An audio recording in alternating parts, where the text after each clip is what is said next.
Sasagot. Sa kabila, sasagot. Tayo, agad. Tinanggap ko po si Lord. O, tinanggap pa. Maganda yun. O, sasagot naman yung kabila dito. Oy! Sa mga pagsubok doon nalalaman na may pananampalataya ka sa Panginoon. Amen. Very good again. O, sagot ulit dito. Tingnan natin kung sino mauubusan. Okay. Isa pa. Wala na. Isa lang.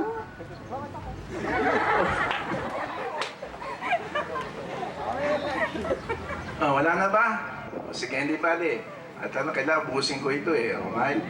So, doon sa new birth natin, kailangan meron tayong change, di ba? May change eh. Yung sabi nga ni Brad, yung buhay mo. Sa makatwid, saan ang gagaling ang change? Ang result ng battle against kay Satan ay doon lang sa ating kaisipan. Andun ang battleground natin eh, sa kaisipan natin. Kaya nga, bago ka mag-born again, you have to renew your mind. Renew your mind. Kailangan meron change doon. Yung change ng ugali mo, yung change ng pamumuhay mo, change ng personality mo. Kailangan, kung babasahin mo ang Bible, kailangan ma-change yun eh. Hindi na ngayon ang iniisip mo yung sa sarili mo eh. Ang iniisip mo na ngayon kung ano gagawin mo para mo makita o mapangiti ang Diyos Ama, Diyos Anak at Diyos Espiritu Santo. Hindi na kaligayahan mo ang una eh, kundi ang kaligayahan mo ay makatulong, makapagbigay ng tulong, makaakay, at magampanan ang sinasabi at inuutos sa iyo ng Panginoon Diyos. Hindi po ba? Okay, ngayon, pag meron ka na born again ka na, eto na ngayon. Pag na-born again ka na, qualified ka na. Qualified ka saan? Qualified ka ngayon na pamanahan ni Kristo. Naniniwala ba kayo na meron tayong inheritance o pamana kay Kristo? Amen na naman. Okay, sino yung sumigaw ng amen doon sa likod? O sige, ano yung inheritance na yon? Okay, si Brad. Gusto magkaroon tayo ng buhay na walang hanggang gusto. Amen. Okay, isa yun. Ano ba? Okay. Naging anak ng Diyos. Hallelujah. Okay, sa kabila naman, sagutan nito ha. Okay. Okay, Brad. Come on, tayo kapatid. Okay, tama po yun. At marami pang iba.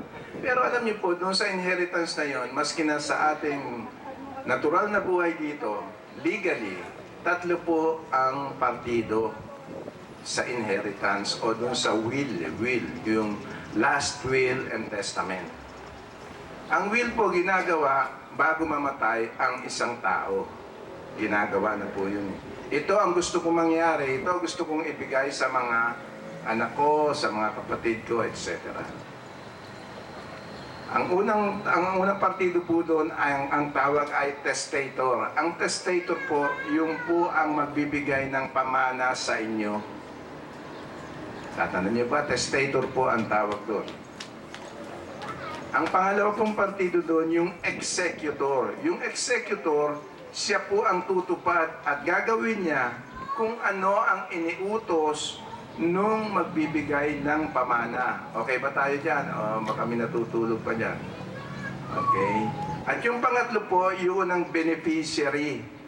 Kaya kay Kristo po, sa pamana ni Kristo, kayo ang beneficiary. Bakit tayo ang tatanggap ng benefit? Pero ang pamana po, hindi mamamana hanggat hindi namamatay yung magbibigay ng pamana. Kaya kung yung uncle ninyo, papamanahan kayo at buhay pa siya, hindi nyo pa makukuha yung pamana. Tama po ba yon? Alright. Nung namatay si Kristo, nabigay ngayon sa, available na yung pamana niya. Di po ba? Available na. Kung available na yung pamana niya, sino ngayon ang executor? Dahil namatay siya eh. Sino ngayon ang mag-distribute ng pamana niya? Kasi kailangan yung executor, ano mo rin ha, mapagkakatiwalaan mo na susundin niya lahat. Yung sinabi doon sa will, doon sa pamana. Ito, bigay mo kay ganito, ito dito, ito dito. Okay, nung namatay na si Kristo, andyan na pamana natin. Ready na eh, ready na. Okay? So, sino ngayon ang executor niya? Sino? Okay. Nung namatay si Kristo, available na yung pamana niya. Pero sapagkat nabuhay siya, siya din ang executor natin. Wow! Kaya walang makakadaya sa atin. No one can cheat us because He Himself will give our inheritance from Him. Diba? Kaya napakaganda nun eh. Kaya tuloy-tuloy lang tayo doon. Okay?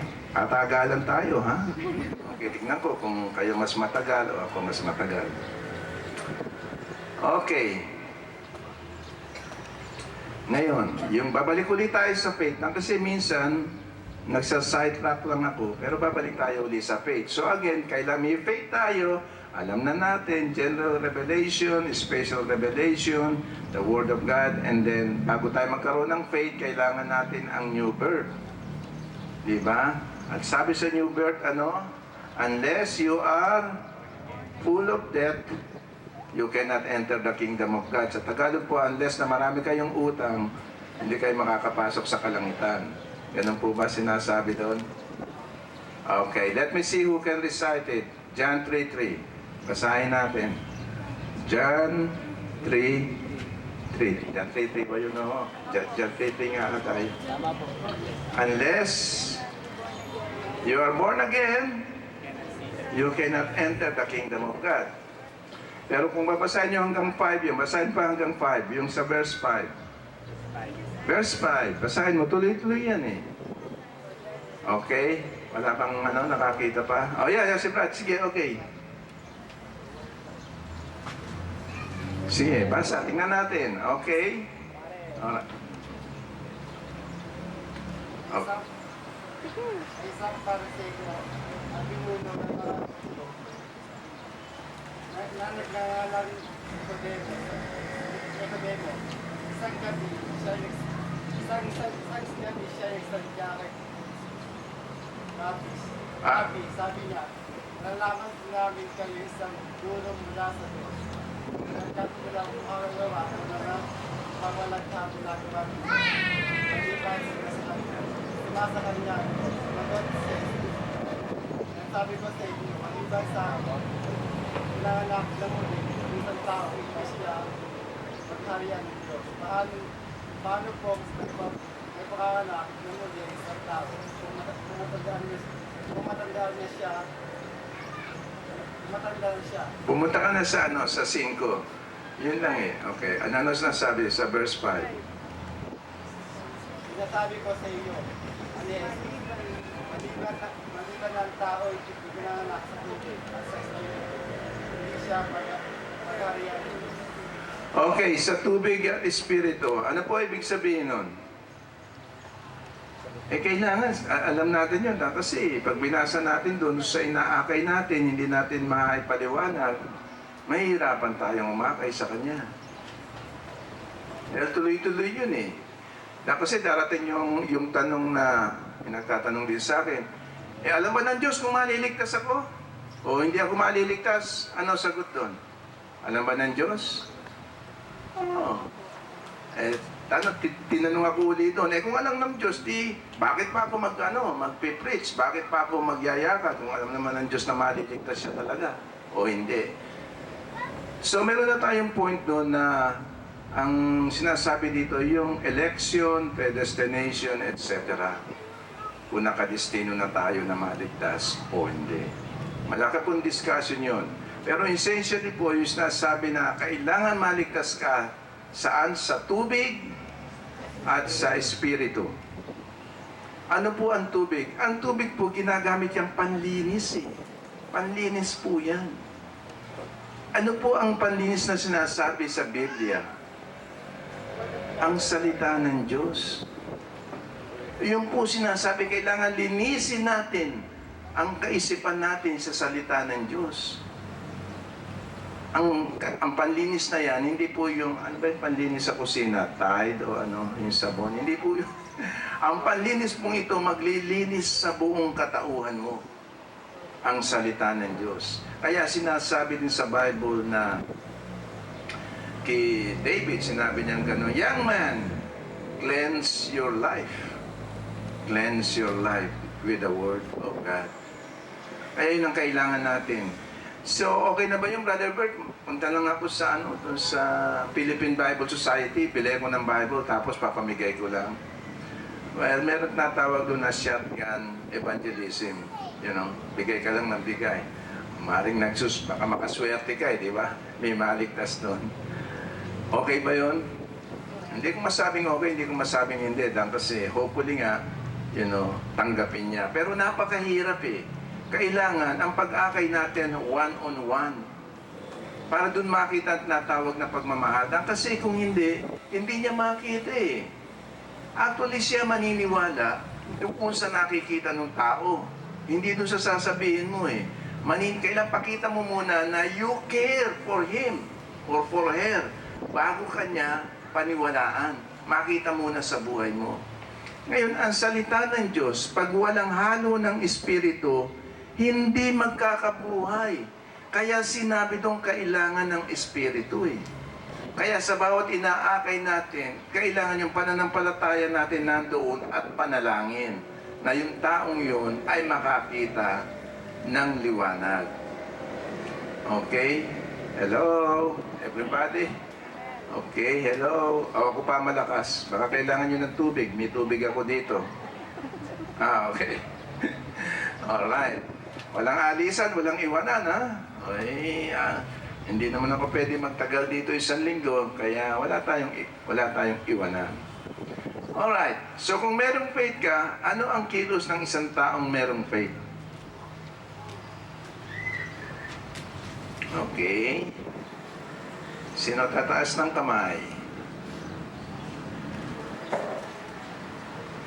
Kung meron kang faith, ano dapat ang makita sa iyo?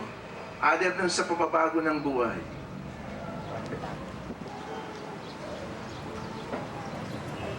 Kailangan makita sa atin, pagka tayo ligtas na, meron na tayong new birth, kung tinatawag natin, kailangan maging tayo. Ang tawag doon ay contagious Christian. Hindi hindi yung sakit na nakakaawa, pero contagious ka, yung Christianity mo, yung paniniwala mo. Pagka hindi ka contagious, ano natutuhan natin? Wala eh. Kailangan may sigla tayo doon. May sigla. Instead na lumakad, sabi niya, di ba? Lumakad ka na 1 milya, dagdagan mo pa. Mag-ipon ka para madala mo naman siya sa Jollibee. Okay yun eh, investment yun eh, di ba? Kailangan ng evangelism natin, sinasabi, extraordinary. Kasi sinabi ni Pablo, we are God's workmanship. Wow! Ang galing nun, di ba? God's workmanship. So, kailangan, ang trabaho natin kay Lord, extraordinary. Wow! Okay? Sino ang extraordinary Christians ngayon? Taas ang kamay. Kasi pastor lang ang tumaas ng kamay. Ay, extraordinary. Okay, tignan natin. Ano ang extraordinary ginawa mo, sister? Kasi magulang nung makilala ko ang Panginoon, kahit na yung kapatid ng asawa ko na yung bang pinabatikos nila ako, kahit na sinampa nila ako sinagdala ko ng kaso, tapos nakikita nila na sabi, sa kabila ng ginawa namin, nandiyan pa rin yung kabutihan na hindi ka nagagalit sa amin. Kaya sila unti-unti na naaakay. Kaya lang, hindi dito sa volunteer, kundi sa ibang Christian. Amen. Hallelujah. Extraordinary. Palakpakan natin si sister. Okay, may isa tayong extraordinary Christian. Sino ba? Ayun, yun. Marisa, yung lady. Okay. Sige, sister. Bakit ka extraordinary? Ano nagawa mong extraordinary?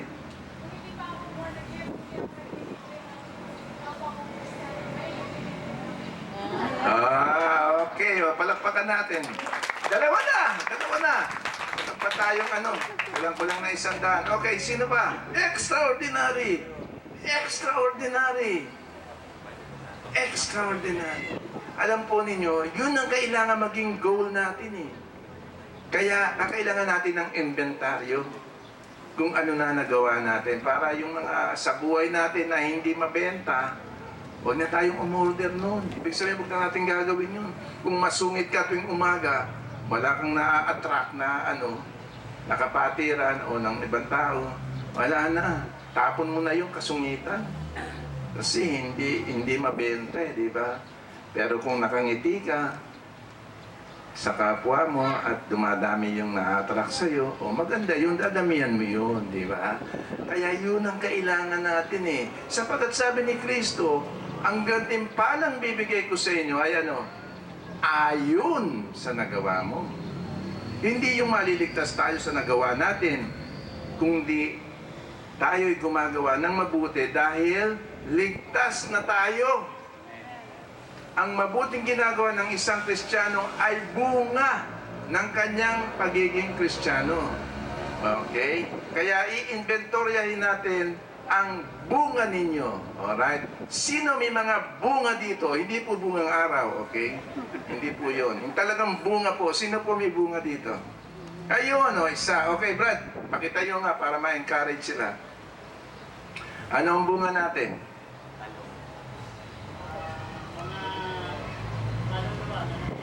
Okay, very good. So, you continue winning souls.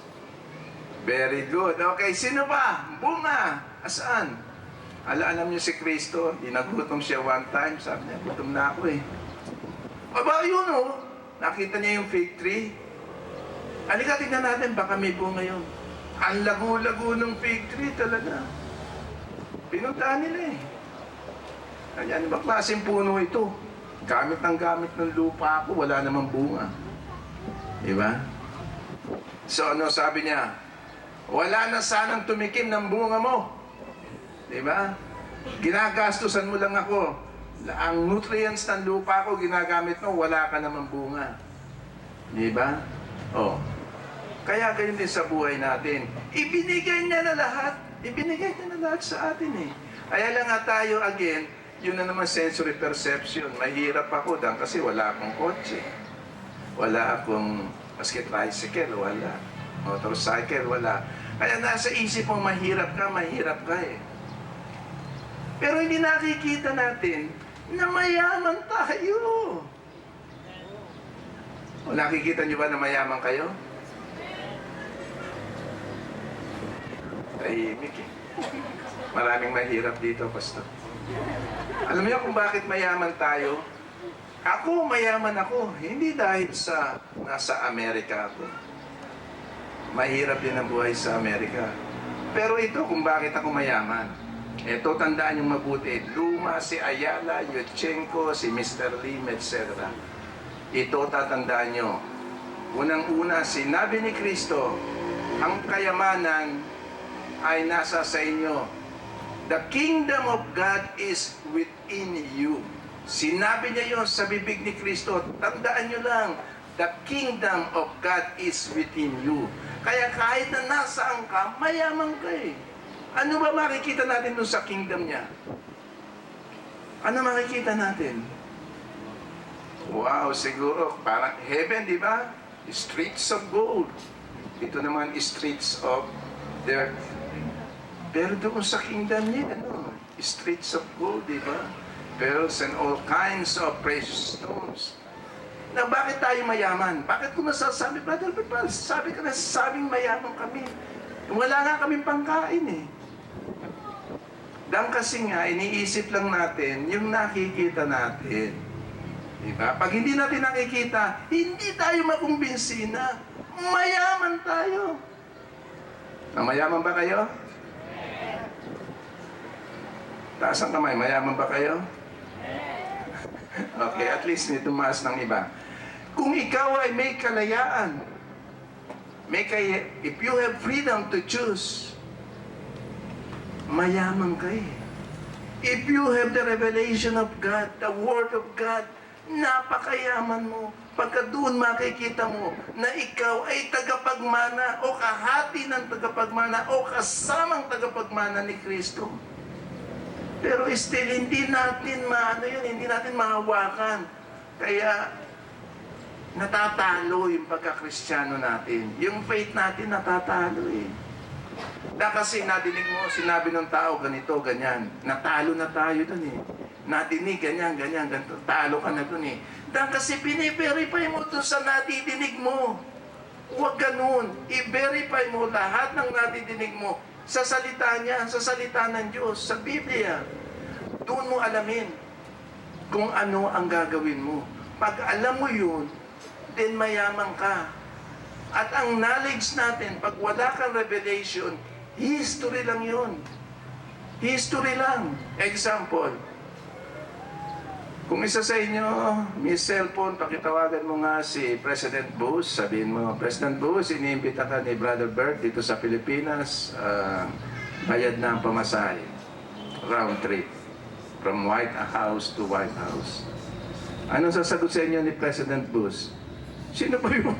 Hindi ko kilala yun na. Huwag ka natatawag ulit. Di ba?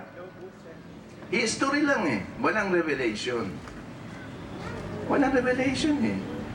Pero pagka may knowledge ka sa salita ng Diyos at nakita mo ang revelation niya doon, ano ang revelation? Yung sinasabi niya, mararamdaman mo yun at makikita mo, mayaman ka. Pagkat meron kang rema, kung tawagin natin, o revelation ng salita ng Diyos. Kaya again, wag tayong maiinggit, wag nating i-compare ang sarili natin. Pambira naman, no? Totoo ba yung Diyos natin? Tingnan mga itong ano natin, tabernacle natin, butas pa ito. Umuulan ba dito? Pastor, tumutulo. Oh. Di ba? Pambira, hirap na hirap, ang init. Tapos lumakad ka, nakita mo yung simbahan ng Iglesia ni Cristo. Oh! Nandito ang Diyos, di ba? Mas nandito ang Diyos sa kanila. Yun ang iisipin mo, di ba? Totoo yun. Hindi mali. Ibig sabihin, hindi hindi unusual na sabihin ng parang nandito ang Diyos, di ba? Dahil kasi, kaya mo sinabi yun, ginagamit mo again uli ang mata mo. Di ba? Ngayong araw na ito, bubuksan natin yung pangatlong mata nyo. Nako, Cyclops na labas natin yan. Yung mata dito, di ba? Mahirap ha tayo. Dahil kasi, hanggat hindi nyo nabubuksan ang mata ng Espiritu nyo, hindi kayo lalago sa paniniwala kay Lord. Ang nangyayari lang, punta tayo, simba tayo, maganda music doon, simba tayo, baka magalit ang Diyos sa atin. Ang pagsisimba, hindi obligasyon. At ang pagsisimba, hindi para kumuha ng makukuha mo. Ang pagsisimba ay para makapagbigay ka, makatulong ka sa kapatiran at sa buong organization o church niya.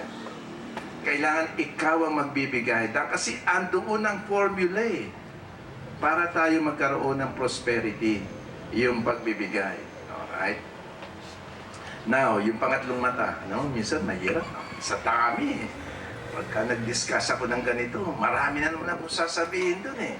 Kaya one time, may blackboard kami, wala na eh. Hindi na malaman kung saan yung araw, mahagis ng ganun at sa dami. Ngayon, buksan muna natin ngayon yung mata. Maganda yan eh, yung third spirit. Okay. Yung third spirit natin, yung eye yung third eye natin, eye ng spirit natin, ganito nyo bubuksan yun. Kailangan humiwalay ka sa material na bagay na nakapaligid sa iyo. Naku, baka espiritista siguro si Brother Berta. Alright? Kailangan hihiwalay ka doon. Paano ka hihiwalay doon? Iisa lang ang kailangan doon, ang salita ng Diyos.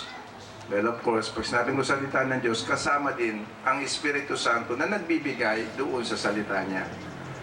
Ang sinasabi dito, para magkaroon ka ng para mabuksan ang mata ng espiritu, ng spirit mo, unang-una dito, kailangan you have to abide in Christ. Nakalagay sa John 15:7.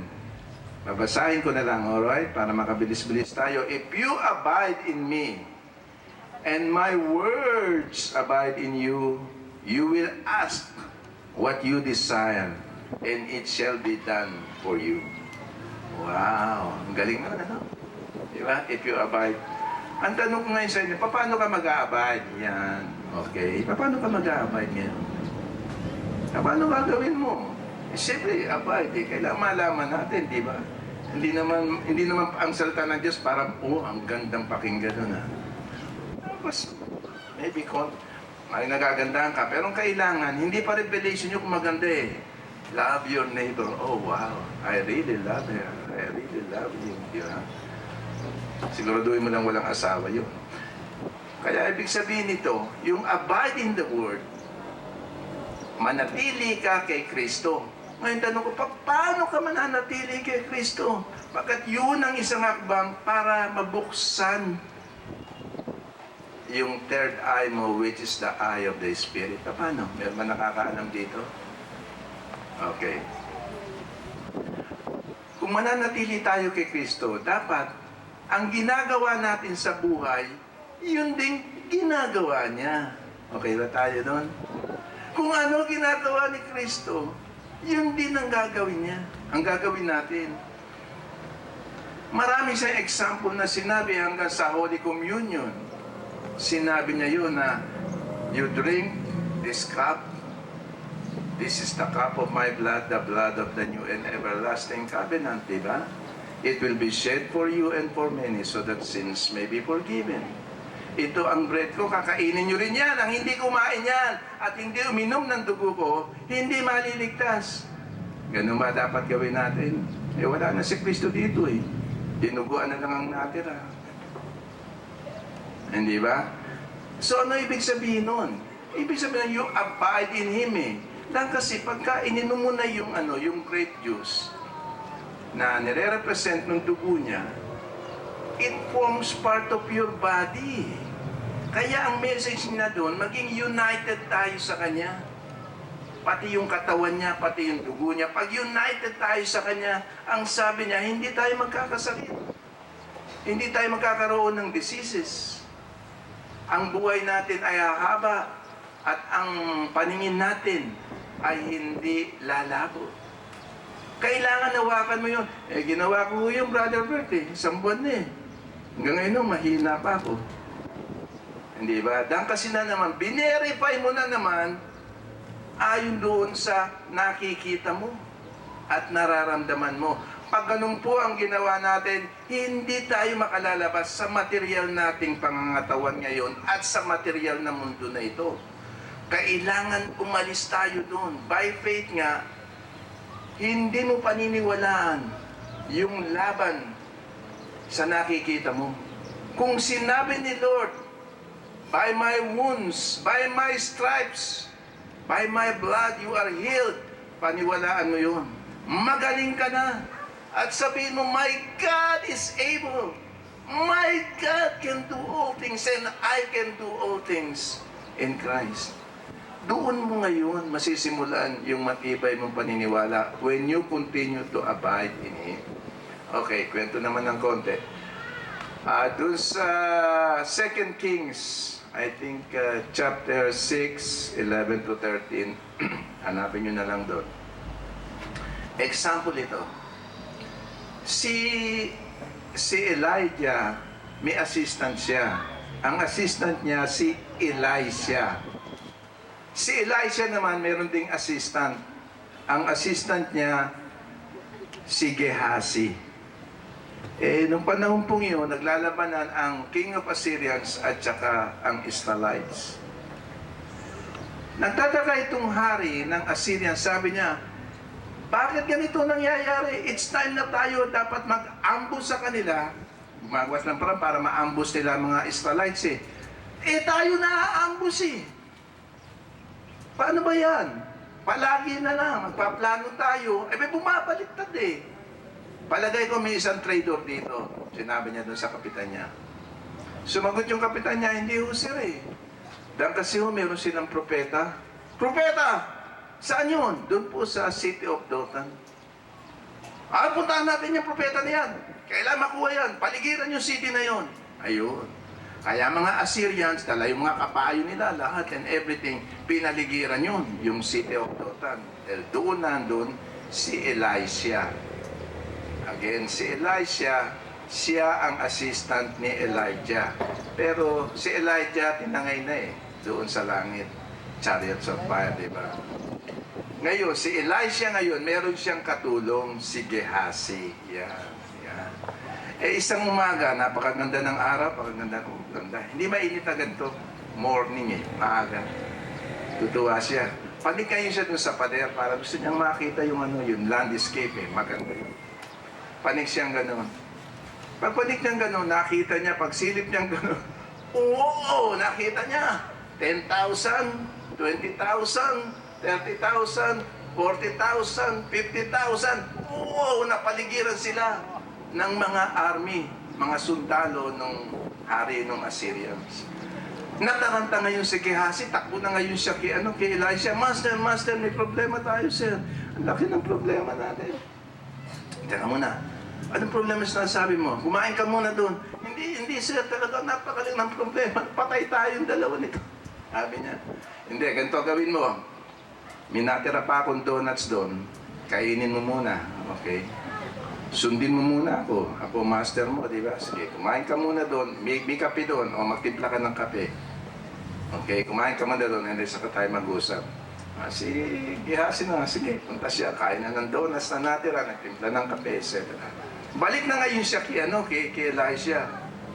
O sabi niya, ano na ngayon sasabihin mo? Nakakain ka na? Yes, sir. O sige, ano ngayon sasabihin mo? Sabi niya, halika, patay tayo dito. Halika. So, sumama si Elisha, doon kay Gehazi. Si Elisha naman, pumanik na din sa pader. Sige, pumanik ka, sir. Pumanik ka doon. So, sumungaw ngayon si Elisha. Kita niya, 10,000, 20,000, 30,000, 40,000, 50,000. Ako, nakapaligid lahat sa kanila. Pagbaba ni Elisha, pagbaba niya sa pader, sabi niya, ano master, hindi ba? Ano masasabi mo ngayon dyan? Ang sabi lang ni Elisha, yun lang nasabi mo, sir. Patay tayong dalawa dito Ang sabi ni Elisha, we are more than them. Ano? Master, we are more than them. 1, 2. Patay tayo. Patay tayo. 30,000, 40,000, 50,000. Nakapaligid sa atin. Nagdasal ngayon si Elisha. Sabi ni Elisha, Lord, open his eyes. Naku, kung makikita mo nagdasal na gano'n si Elisha, sasabihin, sira din pala ang ulo ni Elisha. Nakabukas naman yung dalawang mata ni Gehazi. Tapos sabi niya pa, Lord, open his eyes. Di ba? Pero hindi pa tayo tapos sa istorya na yon. Ayan. Nung binuksan ni Lord ang mata ni Gehazi, nakita niya doon, kapaligid sa kanila, sa clouds, andoon ang horses and chariots of fire of the Lord. Nakapaligid din sa kanilang ganun, ready na rin makipag-battle doon sa army ng Assyrians. Binuksan ni Lord the spirit, the eye of the spirit of Gehazi. Ngayon, sa atin ba magaganap yun? Nakasulat, mga kapatid, magaganap yun. Pero ang tanong dito, are you worthy to have your eyes open? Paano nga, Brother Bert, ang gagawin namin yan Then, we must be obediently faithful to the Lord. We must abide in Christ. And then, hilingin mo dun kay Lord, Lord, sana maging worthy ako Minadinig ako Tsaka nakalagay dito, na binuksan mo pala yung mata ni Gehazi. Sana ako din, mabuksan mo, maski na konti lang, para masilip ko lang yung yung spirit kingdom mo. Yun. Kaya may pag-asa pa tayo, pero lahat yan, ang puno niyan, yung pananampalataya natin. Alright? Sige, hindi pa sila inaantok. Tuloy pa ako, 1 oras na lang. Alright? Ha? Nakangiti lahat eh. Okay pa rin pala, no? Di ba? Okay. Ngayon, alam na natin yun, di ba? So, ngayon naman, ang i-discuss natin ngayon ay, okay, yung contagious Christians, na-discuss na natin yan ng konti. Okay, excellence, na-discuss na natin. Mastering your emotions. Alright, 25. Tignan natin dito sa page 25. Titignan natin dito. Yan. Mastering your emotions. Okay. Yung sa mastering of emotions, lang kasi kung merong faith ka, master mo emotions mo. Pag hindi mo master ang emotions mo, mahina pa ang faith mo. Tama ba yun? Because ang emotion, that is very, very dangerous. But very, very productive. Also, depende sa emotion na nasa sayo. Okay? Sana madidiscuss ko lahat ito, pero maski napahagi lang, okay lang. Okay? Pag hindi mo master ang emotion mo, ang faith mo mahina pa. Okay? So, ang example naman dito ngayon kay Abel at saka kay Cain. Alright? Hindi ba natatandaan niyo ba istorya ni Abel at saka ni Cain? Yan, natatandaan niyo. Yung mga natatandaan, itaas ang kamay. Wala na, pagod na, hindi na maitaas sa gutom. Okay. Natatandaan nyo na nag-offer si Abel ng firstlings nung nung mga hayop na inalagaan niya. Si naman, hindi sinabi na first fruits eh. So ang nakikita ko doon, nagalit si Lord kay Cain. Hindi man yung galit na pinarusaan siya, kundi parang walang gana si Lord eh. Dahil kasi ang ibinigay ni Cain, parang second hand na eh. Hindi na yung first. Di ba? Hindi na yung first. Kaya si Lord, nalungkot. Hindi niya gusto yun eh. Pero ang favor niya na kay Abel. Dahil kasi yung first ang binibigay ni Abel eh. Si Cain, yung natira lang. Kayo, ano binibigay nyo kay Lord? Yung first o yung natira? Taas ang kamay ng mga natira lang. Yung mga leftovers. Wala. Yung mga first, nagbibigay kay Lord ng first. Ayan. Ano yung first na yun? Okay? Kaya, isipin mo, kakagat tataas ng kamay dahil may susunod pa doon. Ano yung first na binibigay mo? Sige, ikaw, brother. Favorite kita ngayon eh. Panay, taas ng kamay mo. Oh. Ano yung first na binigay mo kay Lord? Go ahead, brother. Marami nakikinig. Ay, ito na, pagkakataon mo. Pakita mo sa kanila. Ano yung first na binigay mo kay Lord? Buhay. Okay. Buhay. Ba, maano yun ah? Anong buhay ang ibinigay mo? Okay. Ba't buhay ka pa ngayon? Binigay mo na eh. Ha? Hindi ba? Okay.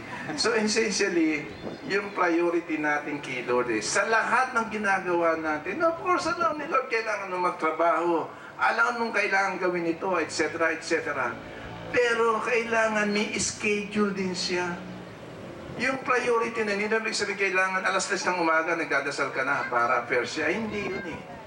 Hindi yun. Ang priority sa pagkakaalam ko lang, maraming mga magagaling na preacher, ang priority sa akin, yung time na ibibigay mo sa Kanya. Talaga naka-schedule na yun eh. Hindi yung nababago pa. Oh, meron championship ngayon. Yun muna. And then, bago mo puntahan si Lord, bago ka magdasal. Hindi yun. Meron ka talagang isang lugar at meron kang isang time na you meet the Lord there. At magpapakita sa iyo si Lord. Nandun lahat sa Bible yan, sa mga propeta lahat, meron silang place and time to meet the Lord. Ako, meron akong place and time sa bahay ko. Gumawa ako ng maliit na kwarto doon, na doon ako nagdadasal, doon siya minimit. Kung halimbawa ang meet ko sa kanya at least 6 o'clock, maglalaro doon. Kung halimbawa meron akong appointment ng 6 o'clock, o meron akong parting pupuntahan ng alas 7, maaga pa lang, nandoon na ako. Alas 5 pa lang bago dumating ang alas 6, nandoon na ako, nag-Holy Communion. Kaming mag-asawa, ganun din. bago umalis kami, kung alanganin ng oras, inuuna na namin yun. O kung hindi magawa yun, pagdating, bago kami magpahinga, nandun ka agad. Kung ganun ang gagawin nyo, then you abide in Him continually. And then one day, God will see that. And He will make His appearance on you. Okay? Alright? O sige, tignan natin ulit. Nasaan na ba ako? Ang dami ko nang nasabi ha. Oh, masterin your emotions pala kay Abel. So ano nga na nangyari? Very important ito kasi yung emotion Yung emotion nyo, diyan nakataya ang destinasyon natin. Diyan nakataya lahat ang buhay natin in the future. How you control your emotion. Okay, so ano nangyari kay Cain? Alam natin yun, di ba? O sabi niya siguro kay Abel, labas muna tayo, o whatever. O nakita niya si Abel andun sa field. O ano ginawa niya?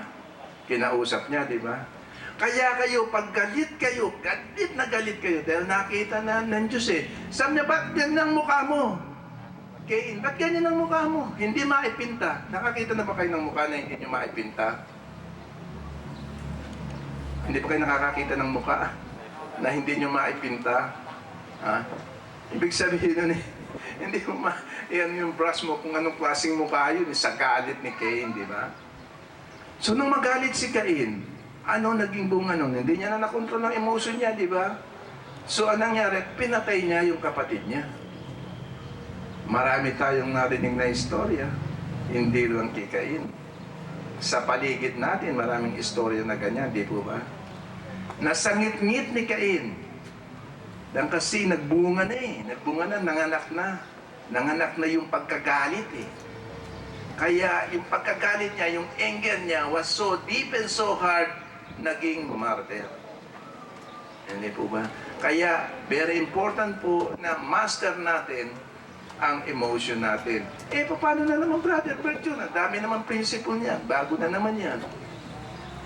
Kaya po ang pag-aaral, ang natututuhan po natin, wala pa po yan, konti pa yan. Na hindi pa natin nai-scratch ang surface ng knowledge of God, yung mga binibigay niya sa atin, para ang buhay natin ay maging tama at karapat-dapat sa Kanya. So, paano gagawin namin doon? Ang sikreto po lahat ng principle natin na magagamit ay ang salita ng Diyos. Kaya kung may tanong kayo, doon lang, punta lang palagi sa salita ng Diyos. Andoon lahat ang kasagutan. So we must abide in His Word. Pag hindi po tayo nag-abide doon tayo magkakaroon ng problema. Kaya again, you have to master your emotions so that you will never get hurt again. Gusto niyo po ba yun? Hindi na kayo masasaktan? Okay. Ako po, hindi po sinasabi niya hindi ako nasasaktan, kaya nasasabi ko ito. Kaya ako po nasabi ito, marapagod na po ako sa sakit ng katawan, sakit ng dibdib, sakit ng damdamin, sakit ng puso, sakit na, pati katawan. Kaya ko lang po nasasabi ito ang pinakikita sa akin ni Lord. Oh, Brother Bert, galit ka na naman. Hindi ka binayaran, galit ka na naman. Kaya ko naman ibalik sa'yo lahat yan Kaya binilang ko po yung yung bank account ko. Aba, tama naman sila na. Wala pa lang nawala Although maraming nawala. Pero tignan ko, parang walang nawala. Dahil ibinalik niya rin. Okay? Ganun po yun. At saka one time, sinabi ko po na, alam mo, Lord, nung malakas pa ako, gusto kong maging hero. Gusto kong maging hero kasi binabasa ko yung mga life ng mga martyrs na talaga yung iba binurn. Alam nyo, yung susunugin ka, ako sakit mo, di ba? Yun lang ang mantika na pumilasik doon sa kamay mo natataranta na tayo, di ba? Pero ang mga martyr tulad ni John Huss na sinigan dahil gusto niya lang ipabasa sa mga tao yung translation sa language ng mga tao. Sinilaban siya ng kardinal, ng pare. Biro mo yun, ng Katoliko. Marami kang makikita ang mga martyrs galing sa Katoliko na binabago nila ang corruption sa Katoliko. Kaya sa pagbabago nilang ganon, naging hero sila ni Lord. Sino gustong maging hero dito? Oh, bakit nawala na naman? Sa gutom ba ito? O sa pagod? O wala gusto. Paano kayo kumisit? Who wants to be a hero? Come on! Give me one. Maski isa lang. Sino gustong maging hero? Ayun, may isa doon. Oh. Halika, Brad, dito. Yung tumaas, dalawa. Ayun, okay. Ayan. Paano ka magiging hero, Brad? Yung tumaas ng kamay.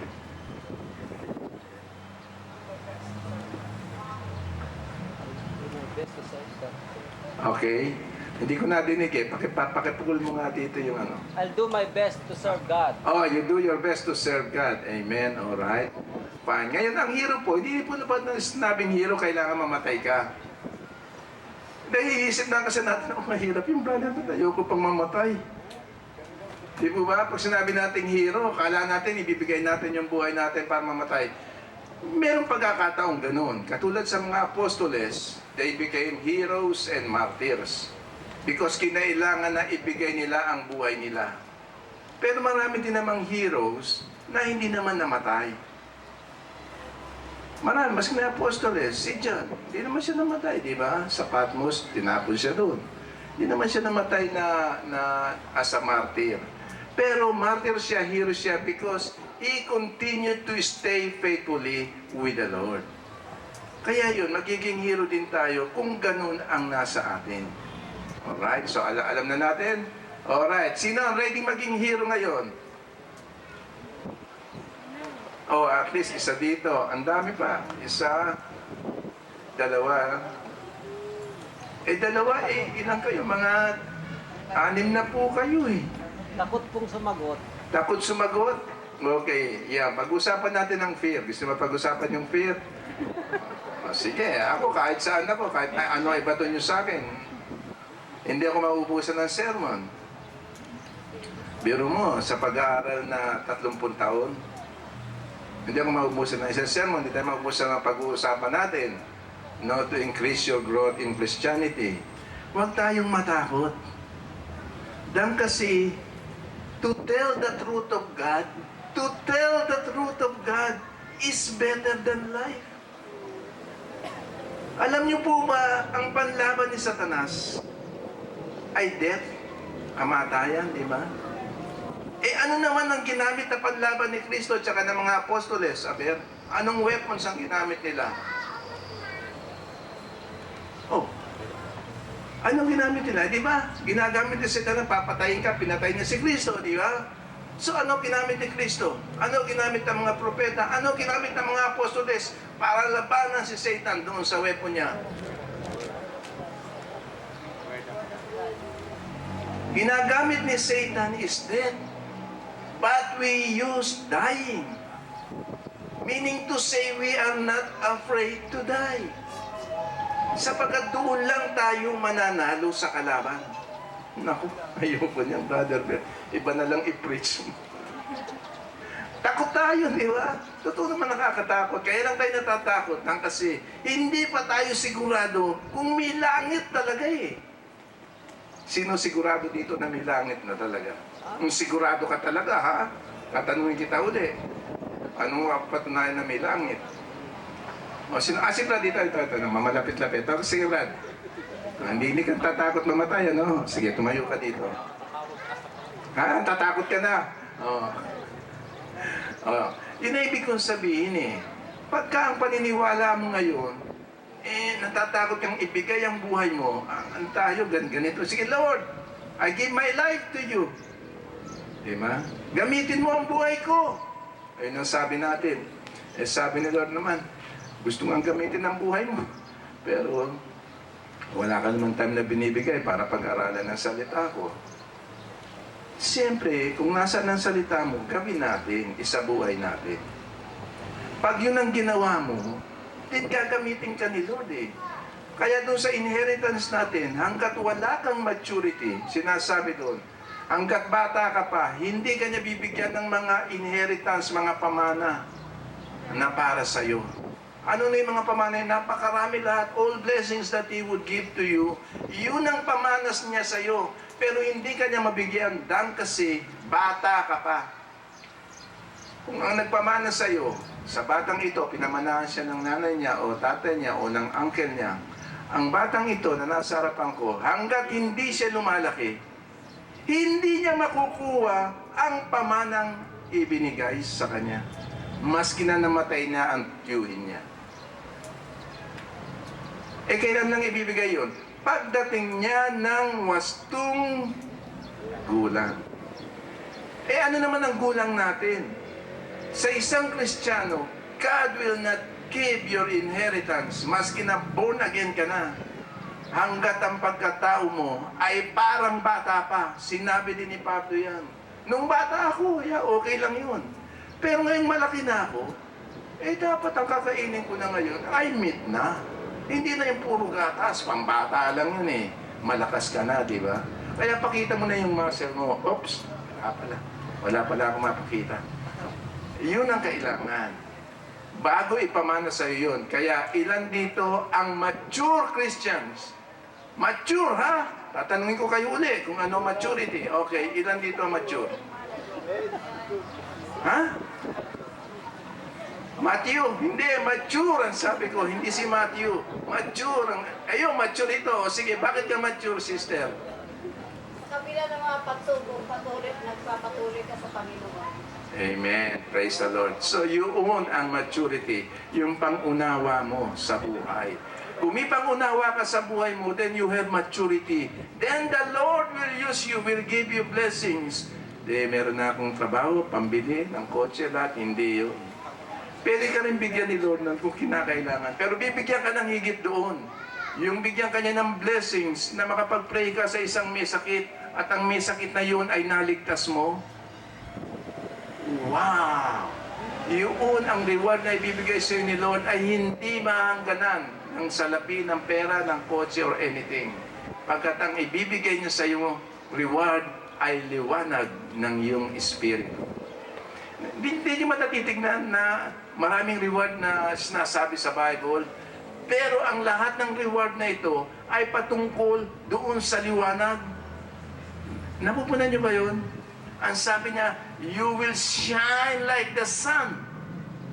Wow, ang init lang. And you will shine like the stars. Di ba? Yun eh. Kaya tayo, pagluhod natin, nagniningning na tayo. Pag lumuhod kayo, may problema kayo sa takot o ano problema yung trouble, whatever. Hindi mo na alam kung ano gagawin mo. Mababaliw ka na. Lumuhod ka kaagad. Humingi ka ng tulong sa Ama sa pangalan ni Jesus na ikaw ay lukuban ng banal na dugo ni Jesus. At sa pagluhod na pagluhod mo, ang espiritu mo, bagamat hindi mo nakikita, ay magniningning. Kaya ang kaaway hindi na makalapit sa iyo sapagkat nagniningning na ang espiritu mo. Yun po ang tawag ko o natawag mo iba na yung aura. Spiritual aura mo yun sa espiritu natin na sa paglilingkod natin kay Lord, pag lumuhod ka, pagkukumbaba, surrender sa Kanya, nagniningning ang espiritu mo, parang tala, parang araw. Okay? So ano pa gusto niyo? Pag-usapan natin, mahaba pa ito eh. Okay. Ang susunod natin,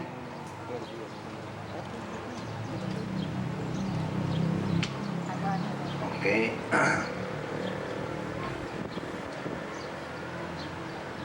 Ito isa pa rito sa magandang pag-usapan, pero related na rin sa change, baguhin ang mind. Pag-usapan natin sandali yung mind natin, kasi very important po yung mind eh. Kasi ano po ang labanan. Paano kayo gagaling, paano kayo mananalo, yung damdamin nyo, andito po lahat eh. When God speaks of the mind, He speaks of the heart. Actually, yung mind tsaka yung heart, nag-interpolate yan eh. Naginagamit, minsan nag-inter-exchange. Ay, ibig pong sabihin ng isa sa heart, yung pong yung intention mo, yung intent mo, yung emotion mo. Pero lahat yan nasa mind. Kaya lang ginagamit ang heart because God represents also your intent. Kaya doon din binubuksan ni Lord kung ano ang karakter mo. Kaya sinabi niya sa Psalms kay David, sinabi ni David na, sinabi niya, Man sees the appearance or outside appearance, but God sees through the heart. Natinig niyo na yun, di po ba? Sees through the heart. Hindi ko matitiyak kung ano mga puso nyo, pero sinabi naman ni Kristo, sa mga ginagawa nila, malalaman mo. Sa bunga ng buhay nila, malalaman mo kung sino sila. Kaya andun po lahat yan. Ngayon, winning the battle of the mind. Si Satanas po, wala na eh. Kaput na. Finish na. Alam niyo po ba yon? That Satan is judged already?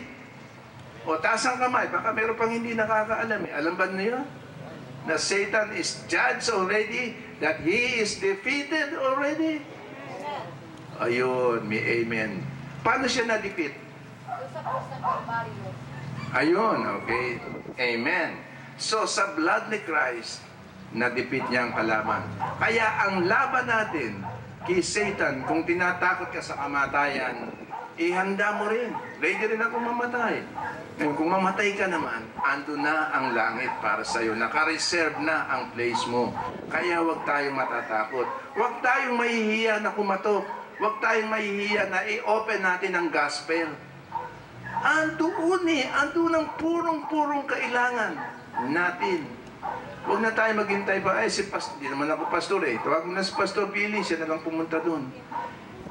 Ang tayo po ng pastor ay dito lang sa pulpito.